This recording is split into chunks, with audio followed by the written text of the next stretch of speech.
Aston Martin Cygnet V8 review. Remember the Aston Martin Cygnet? The city car Aston's former CEO Ulrich Bez used as a left-field loophole to lower the firm's emissions back in 2011. Somewhat hilariously, Aston's wishy-washy marketing described it as a tender, a sort of short-range urban dinghy to your DBS yacht. In reality, it was an utterly extortionate, £31,000, rebadged Toyota IQ with a leathery interior that only lasted 2 years before being swept under the carpet. Quite right, too. It was one of the biggest jokes in motoring history.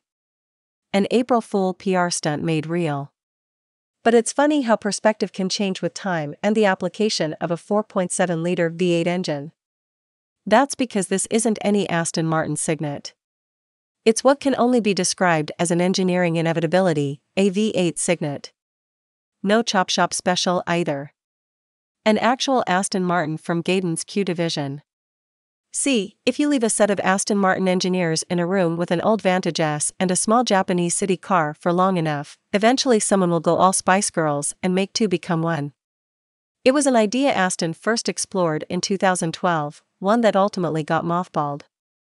However, when a loyal customer was willing to resurrect and bankroll the Spenny Skunkworks project in 2018, the Q department obliged. There was a stipulation, though: it had to be a one-off. When you're flying at an altitude in society that this owner obviously does, the strongest currency you can deal in is bespoke. Having something no one else does equals weapons-grade bragging rights. Advertisement page continues below. Mad-looking thing, isn't it? Short, squat and wide, a byproduct of the hefty surgery that went into making the packaging work. The front and rear subframes are from the Vantage S, plus all its key components: suspension, engine, gearbox, wheels, brakes, track widths, were bolted to an IQ's chassis.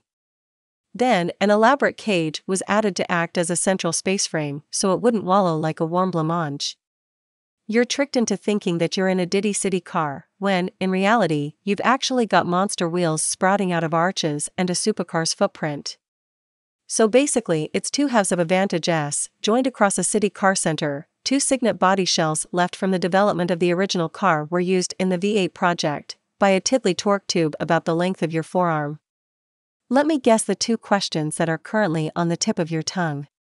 How much did it cost, and also possibly how fast is it?